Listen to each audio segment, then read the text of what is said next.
Hello and welcome to episode 41 of the Speed Mooting Partners in Crime podcast. It was a really fun episode this week. John and I talked about a lot of interesting topics, starting with an update on our 10-day detox. We then went on to talk about why we are in uniform, and we have our Speed Mooting polos on today. We also talked about our very exciting two-part pupillage event taking place this week. We spoke about 24 hours in the life of the Speed Mooting team. We also answered some really good questions, so thank you very much for continuing to send them in to us. And as a little bonus for our listeners, I spoke about something I've been looking forward to for a long time, and that was the premiere of Monday Night Raw on Netflix. So it was a fun episode. We enjoyed recording it. Welcome to the podcast. And we are live. Welcome. Hi everyone. Welcome to the next episode of the Speed Mooting podcast. Welcome, here we are again. Here we are again. We're back again, bringing you more insight into the law. I'm John. And I'm Hayley. And we'll start our episode, as we start all episodes, by naming it. Yep. And 41, bit of a rubbish number. Because there's no Formula 1 driver currently, or at any point in the last 11 years, that's had number 41. And I did a search on famous athletes to wear number 41, and they might have been famous, but I didn't recognise any of them. So, I had a brainwave. Okay. We'll do it on race wins. We did race wins last week as well, didn't we, actually? Did we? We did, because Vettel had 39 wins for Red Bull. I don't remember much about last week, to be honest. And we'll come back to that in a moment as to why we don't remember last week. But yeah, no, this is a chap who won 41 Grand Prix. Many consider him to be the best ever, the GOAT, as the kids are saying. Give you a hint. Okay. So he was Brazilian. Okay. He drove for Tolman, then Lotus, then McLaren, and then Williams. Most of his success came with McLaren. I'm just trying to think of really, really famous ones. Okay, so visualise from the 1980s, big, bold car, white and red livery all over it. Is this the one who's Lewis Hamilton's favourite? Yeah, Lewis Hamilton idolises him. What is his name? Senna. Ayrton Senna. Yeah, 41 Boom. Grand Prix victory. So welcome to episode 41, the Ayrton Senna special. Welcome, everyone. So, Hayley mentioned that we're looking a bit better and feeling a bit better than last week. Or, well, actually what you said was you can remember more than last week. Yeah, hopefully we are looking and sounding a bit more energised, a bit more in the zone this week. Yeah, and that's because we've been doing Dr. Mark Hyman's 10-day detox. Yep. And it's Wednesday today, which means we're on day 8. We are on day 8. I think we're making good progress, aren't we? Yeah. So, for anyone that doesn't know what this is, maybe you didn't tune in last week. So This is 10 days of no carbs, sugar, caffeine or alcohol. Yeah. So it's basically a complete detox to reset your body. So we thought after, pretty heavy Christmas and New Year, let's do it. Let's do it. And they do say that the first 3 to 4 days you feel terrible because your body's addicted to sugar. It's depleted, isn't it? That's where you want snacks and chocolate, and you reach for the crisps in the cupboard and stuff because your body's addicted to carbs and sugar. Alcohol, we're not big drinkers, so we're not big drinkers anyway, so we take it or leave it. We just drink when there's an occasion, and that's it, really. And we always do dry January just for the challenge of it, don't we? Yeah. So that wasn't a big issue. The caffeine, we weaned ourselves off. Caffeine is crazy. Yeah, we were down to 1 cup a day for like the week before, weren't we? Because we knew we were going to struggle with that. And that has been one we struggled with. So, I spend a lot of time on the road as well, so, it's very easy for me to pull into a service and go, I'm going to get a coffee now or something. Yeah. So, you rely on it to keep you awake. And so the first few days, and I think this time last week, were we on day 3 or day 4? Trying to think. Might have even been the second. Yeah, we were very early ways in, so we felt lousy. The best way I could describe it is I felt like I was sick, so like my body was drained and I had no energy, a bit achy, just wanted to sleep, didn't want to go out and socialise, but I wasn't sick, I didn't feel sick, but that's how my body felt. And then we got to like day 5, day 6, I'm like, hang on a minute, and we feel amazing, don't we? Yeah, the energy's back, and this is what he says about this, you feel so much more energised, and it's natural energy rather than just, sort of caffeine that, we're eating really healthy, fresh meals. And it's amazing. Some of these meals have been really nice as well, haven't they? We had, what did we do yesterday? Southwestern turkey chili. Yes. And it was so that was good. Insane, wasn't it? Yeah. We're going to turn it into a cooking show. Literally, yeah. But it was really, really good. So if anyone's looking for a nice challenge, we would recommend it. Highly recommend it. Just obviously make sure you take it seriously. There was a lot of vitamins we had to buy to make sure we could do this safely. I think we spent about £75 on vitamins, didn't we? Yeah, we went to Holland and Barrett and just cleared them out. It was painful, but it was necessary. Yeah, but we're feeling good with it, and the whole idea with the meal as well, because it gives you a very specific meal plan within there, and the idea is so that you don't get sugar spikes at the wrong time. And I think the purpose of these supplements is to regulate your blood sugar and things like that. Yeah. But the meals have been quite good. I mean, there's been the odd one where we've been. No. Yeah, we tried a leek and onion soup for lunch, and not for us. Not our thing. You win some, you lose some. Yeah, but one thing I'd recommend is if you're going to do it, he has a cookbook as well. Buy the cookbook, because you've then got alternative things that you can swap in as well. There's a bigger library of meals, if you put it that way. And if John and I can find meals for 10 days in this, then you definitely will, because we are the fussiest eaters. We're usually we're chicken nuggets and chips and pizza people. My all mates the way. laugh at me whenever I go to a restaurant, because I'll order a burger and I go, what comes on the burger? And they go, I go, right, so literally all I want is bread, meat, cheese, bread. Sometimes bacon. Sometimes bacon. Depending on where you are. Yeah, sometimes bacon as well, but no mayonnaise, no sauce, none of that, just simple. My mates laugh at me when I'm ordering in a restaurant. So yeah, it's been a good 8 days so far. Yeah. So we're feeling good. So we'll report next week on how the challenge ended anyway. And a lot of these principles we're going to carry forward, and we've got so many more meals that we can be eating now as well. So watch this space. Watch this space indeed. So quick update as well. I've been talking about this a little bit, and I feel like I need to at least give a minute's worth on the podcast to it. This is going to be wrestling related, isn't it? Of course it is. I've been talking about this for weeks and weeks and weeks of how excited I've been for the first episode of Monday Night Raw on Netflix. And it took place this week. And let me tell you, it didn't disappoint. If you've not seen it yet and you're waiting to watch it, just cover your ears, drop the sound for 2 minutes, and then we'll be back to the law. But I have to say, it was a good show, Hayley. Have you seen anything online about it? No, nothing. Nothing pops up on my feed about it, strangely. Oh, right. Oh, it was good. The Rock was there. The Rock was there opening the show. Gave all his classic lines. And John Cena was back.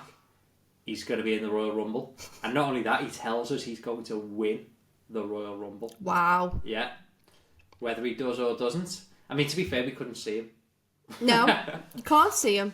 But yeah, no, good show. But ultimately, we've been talking about this for a while. The dispute as to who is the tribal chief has now been determined. Wow. Yeah. So we can now officially say that Roman Reigns is the only tribal chief. Acknowledge me! Acknowledge me.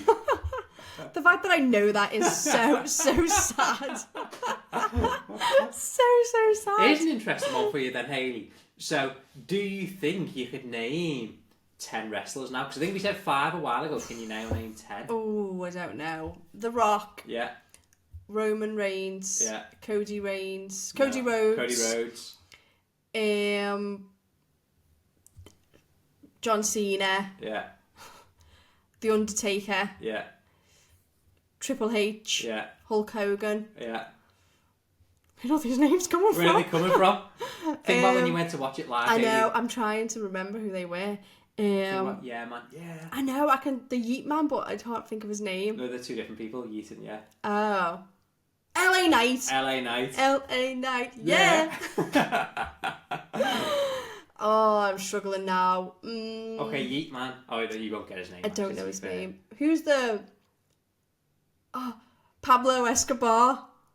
Sold my car. Santos Escobar. Santos Escobar. Santos Okay, Escobar. one more. We've got one more. Think about the guy that does his RKO from out of nowhere. I don't know. From out of nowhere. From out of nowhere. Don't know. And who's the one who tunes up the band? Shawn Michaels. Right. There's okay. your 10. Let's move back onto Law. Long and short, Raw was on. It was good. I enjoyed it. If you didn't watch it, watch it. Yes. Okay. So, you might notice we are in uniform today. I know. I feel quite smart. This was by chance, actually. But yeah, you can see speed mooting, training tomorrow's lawyers today. That's our slogan. This is our new logo. This is actually the first time I've ever worn this, you know. Same. I bought this ages ago, and actually when they arrived, I think I showed them on the podcast. First time I've worn it. Why have I not worn this previously? I don't know. We should be wearing them at Advocacy Club. I should be wearing them all the time, shouldn't I? I'm going to wear it at the event tonight. Yeah. You probably have to be. Do you have to be a bit smarter? I probably should look a bit smarter. But I'm assisting in the background, so I can be in uniform. That, can't you? Yeah, definitely. So we've got the swag, you know, the speed mooting gear. We look a lot more professional now, don't we? See what they're good quality as well. Really good, yeah. You never know. We might really launch our own merchandise line one day. I always say we need to. We really do, don't we? Like, if I was a student and I was like in the advocacy club or doing the competitions, I would want the t-shirt. I want a hoodie. I want one for myself, but I know students. Everyone loves a hoodie. Of course they do. Big, oversized hoodie with speed mooting on. Like, it's gonna sell. Of course it is. I'd buy one. Yeah. In fact, I will. I'm gonna. You're gonna? I'm gonna make one and then buy it. Make one and have it, yeah. And we need like podcast merchandise and stuff. Yeah, we do, don't we? We need like a sign behind us. Yes. Or, you know, live now. Yeah, we do. Yeah. So those are the polos. So yeah. So we thought we'd look a little bit more uniformed for you this week. As Hayley mentioned, tonight we've got a big event. It's the pupillage event. And I don't think anyone's ever done anything like this before. I don't think so. Because this is mentoring with a speed mooting twist. Of course. So we've got a vast array of barristers who are going to see a number of students in a breakout room on Zoom. And they're going to have 15-minute speed mentoring sessions. So we thought, you know what? You see all this, you know, all the time about, you know, people offering mentoring, but it's hard, you know, to find someone who can give so much time to do it, etc. So we thought, let's do this on a mass scale. Let's do this on a speed mooting scale. And once again, none of this, oh, you've got to apply, you've got to show us how much this, that, and the other experience you've got. No, we did it the classic speed mooting way, first come, first served. To our detriment a little bit because it crashed the website. Yes, it did crash the website. And led us to increasing the server capacity once again. So we're on like super servers now, aren't we? So that's going to be a popular event anyway. Looks like we've got a good range of barristers as well, haven't we? So we've got people from crime, regulatory, corporate, civil, family, commercial, all sorts. Yes. So yes, it's going to be a good event. So we're hosting that tonight. Yeah, it's going to be amazing, and we're hoping for a really good turnout because it is such a personalised event. Yeah. Hopefully, everyone. Fingers crossed, you'd want to see people turn up because I mean the thing with free events, you tend to find that the dropout rate is fairly high, don't you? But hopefully with something like this, not when you know you're being paid and having one-on-one time with a barrister. Yeah. Surely, no one's going to miss that. People are going to turn, and particularly when we've got such a long reserve list as well. Yeah, it would be a shame, wouldn't it? Yeah, it really would. So that's tonight.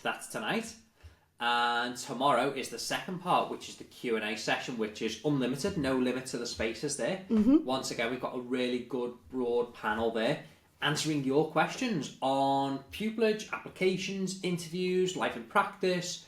So that should be a really fun, interesting event, shouldn't it? Yep. And we've already, just from registration, more questions than we can possibly answer in an hour. So... yeah. We will answer as many as we can. We've tried to group some together, haven't we? So obviously lots of people ask very similar questions. Yeah. How can I make my application stand out? Things like that. So we've grouped them together as much as we can. So if your exact question isn't answered, it will be answered in a ballpark. In a roundabout way. Yeah. I mean, I think we're in triple digits now for the number of questions we received. Yes. So, do the maths as an hour. There's no way we're getting through over 100 questions in that time. No. So we're going to get through as many as we can. And, we might not get through them all, but we'll do our best to answer them on the podcast going forwards. And, so always feel free to drop your questions into us as well. Yes.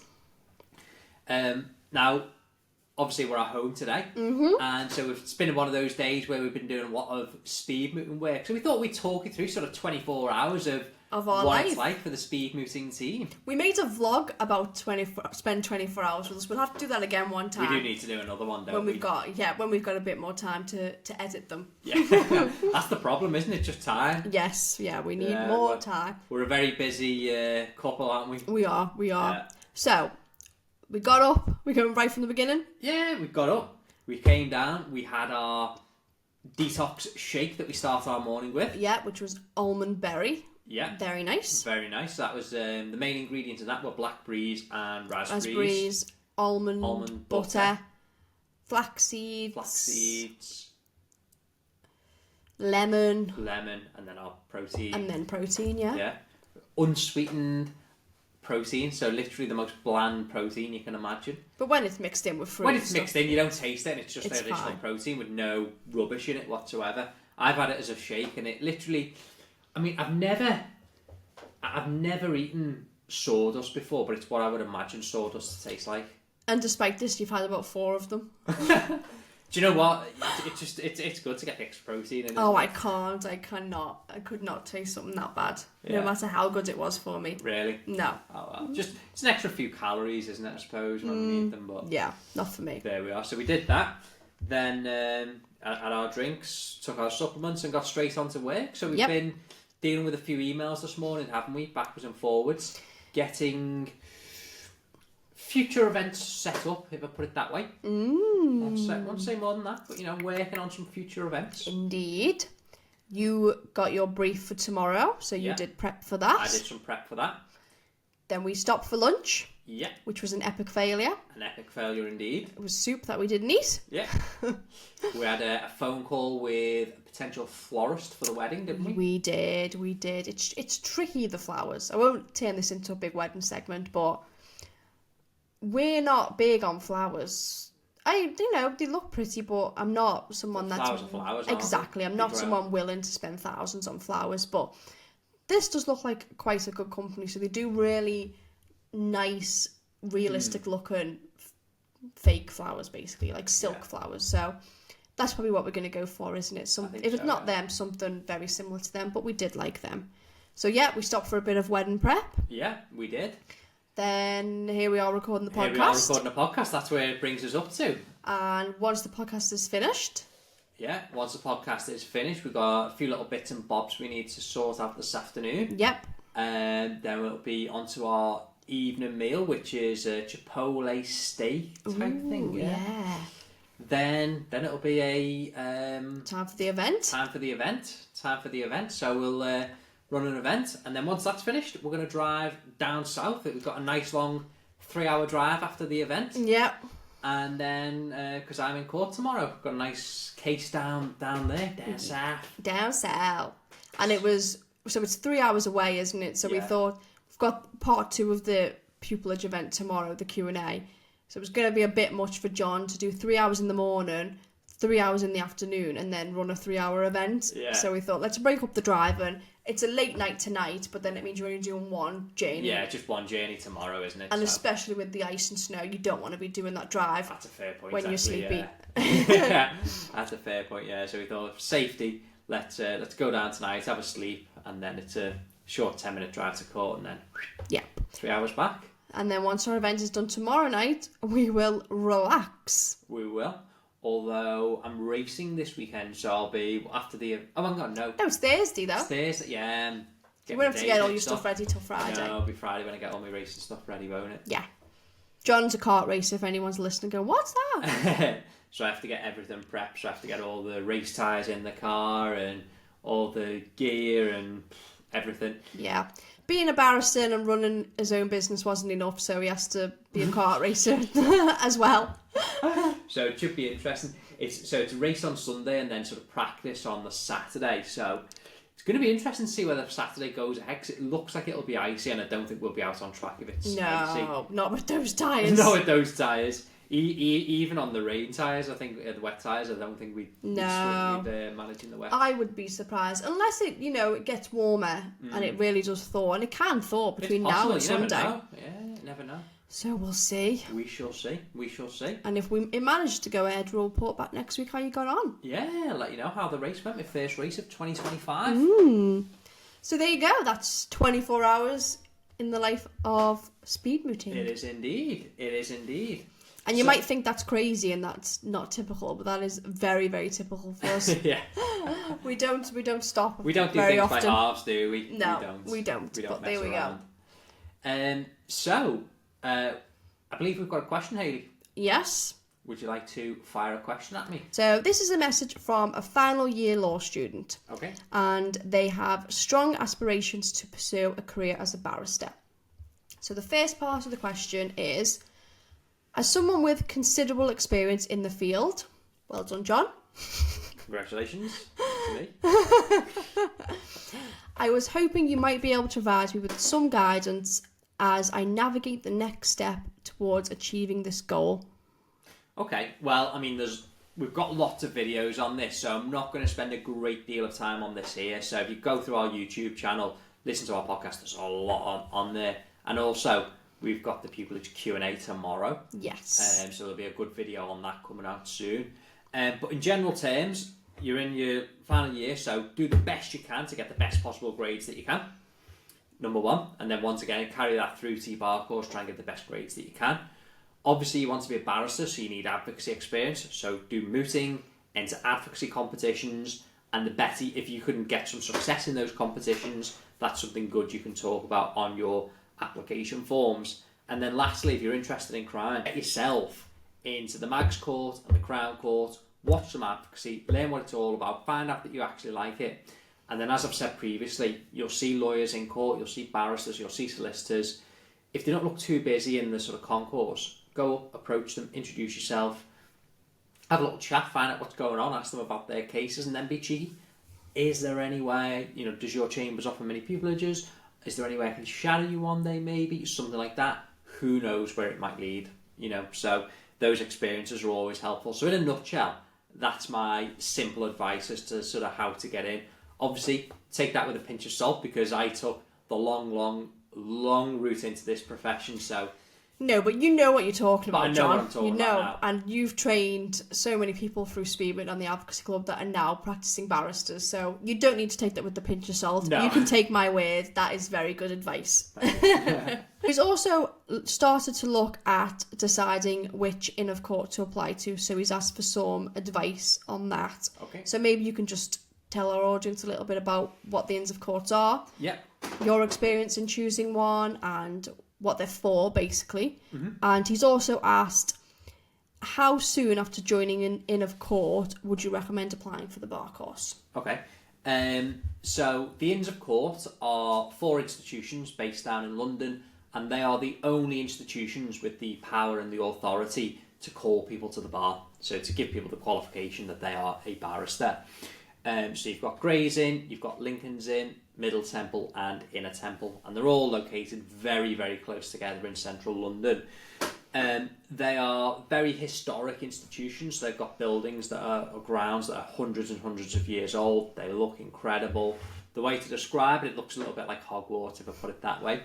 And during the bar course, you have to do, it used to be 12 dining sessions, so you used to have to go around for 12 dinners at the inns.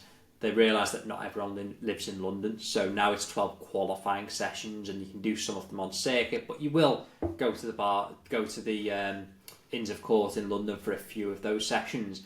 And I enjoyed it. I like going down for the meals. It's really interesting. It's not your typical dinner that you or I would have, Hayley, put it that way. So it's nice to see how the other half live, if I put it that way. Have one of these sort of grandiose dinners and everything that goes with that, and obviously you wear a gown for the dinner.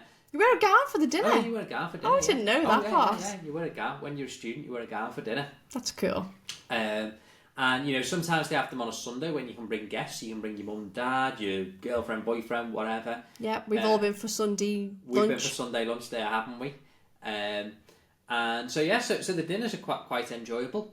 In terms of which inn you pick, quite frankly, it doesn't really matter. How did you choose yours? So how did I pick mine? I'd missed the deadline for applying for scholarships, and I'm pretty sure my dad had rang around a few of them, because I was at university, so my dad rang around. He said, yeah, they seemed pretty friendly on the phone at Gray's Inn. They were the most helpful, so I was like, yeah, let's go there. Nice. So just friendly and approachable? Yeah. That's why you chose them. And that seems to be the general consensus about Gray's Inn. It's the smallest one, it's the most friendly and things. Yeah. Well, I don't know about if it's the most friendly, but that's the impression we got anyway. Yeah. Not that the other inns aren't friendly. I'm sure they are. Throw that disclaimer in there. But yeah, so from my dad ringing around for me, they just had the best first impression he for got you. the best first impression over the phone. So yeah. There we go. So we said, yeah, they were nice and friendly, very helpful. So yeah, we thought, yeah, let's go with that. So when can you apply to join an inn, of course? Good question. Honest answer, I don't know, because I was a bit late to the party. I didn't see. I only really found out about the Inns of Court when I was applying for the bar course. I hadn't really heard of them beforehand, you know, because once again, you know, don't come from the law, didn't know anything about it, didn't know you need to be in the Inns of Court. So it only really became apparent when you're on the bar course website and you go, oh, you need to be a member of an inn. What's this? So you have to be a member of the inn before your bar course. There you go. That's answered the second part of the question, I think. I didn't know that. Yeah. But sorry, you asked me how early can you join the inn? Yeah. I don't know. I don't know whether you can join if you're in first or second year of uni. I imagine it's probably third year, but just have a look at the application page on the inn's website. Back when I was applying, it was £100 to join, and that was your lifetime fee. So you pay your £100 and you remember for life. Okay. Obviously, as you get, you know, you can continue to make donations to the inn if you want to, but you know, your actual membership is £100, and that it was. It was, yeah. I don't know if it still is that much now, but that's what it was when I joined. But I definitely recommend looking into it, even if you're in first year, because the inns have open days. You can go down and you can experience what it's like. And this was definitely my problem. I'm sidetracking here, but hopefully this is helpful.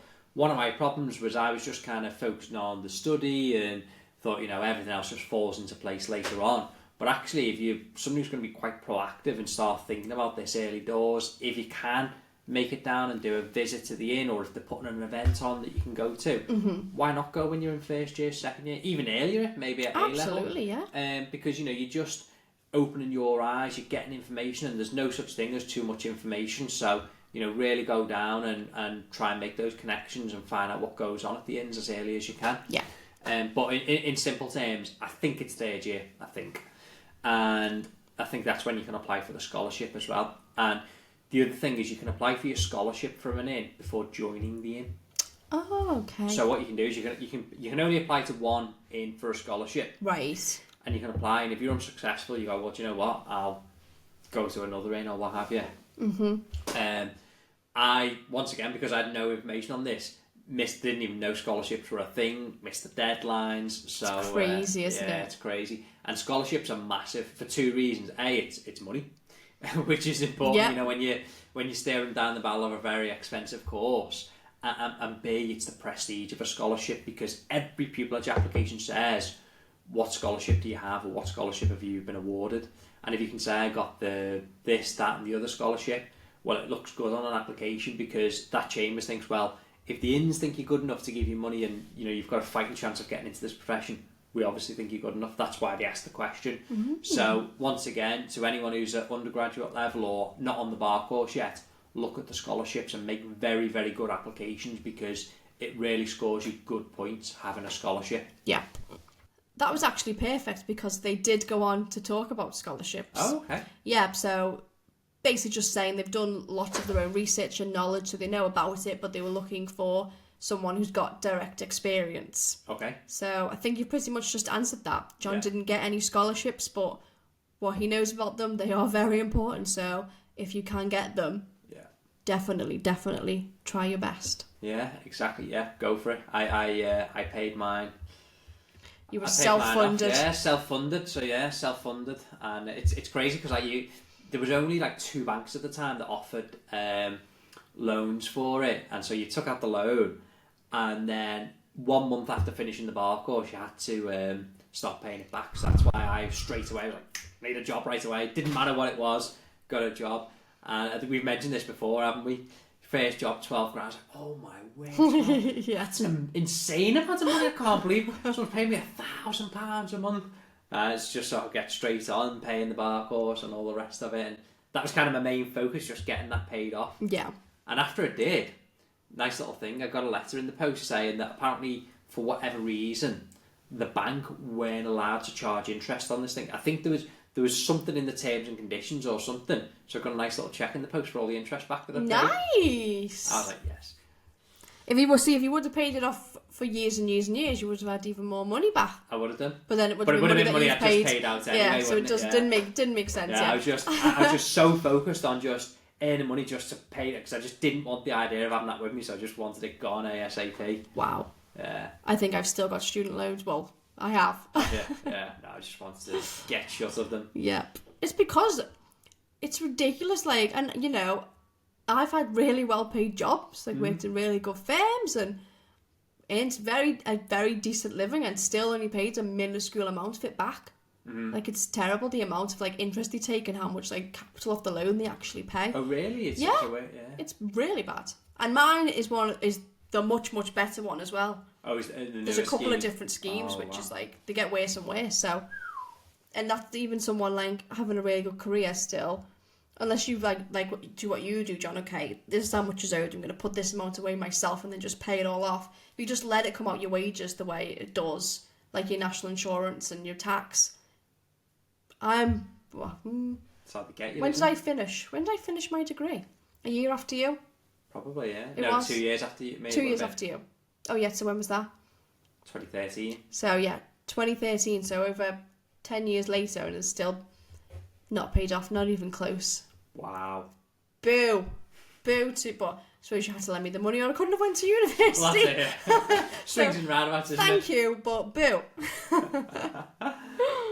So yeah, that was an answer to that lovely message we got on LinkedIn. So thank you very much for getting in touch with us. Indeed. Shall we finish up by saying what else we've got on this month, John? Yeah, let's finish up there. So we have the return of the Advocacy Club for 2025. So we've got the public speaking session.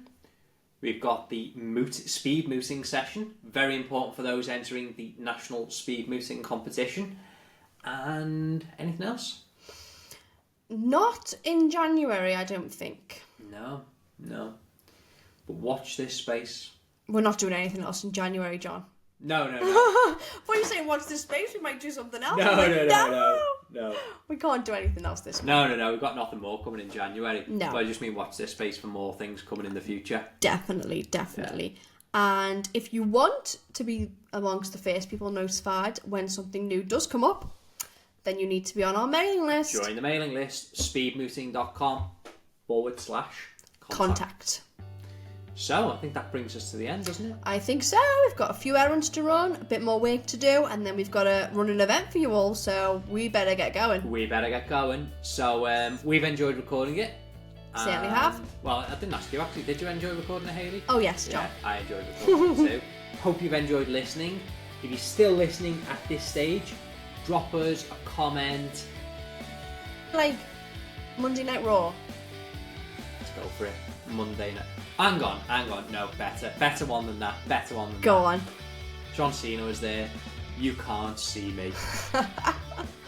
Or an emoji of the looking eyeballs. Okay, yeah. Boom. Well, it's been a pleasure. Speak to you next week. All the best. Bye.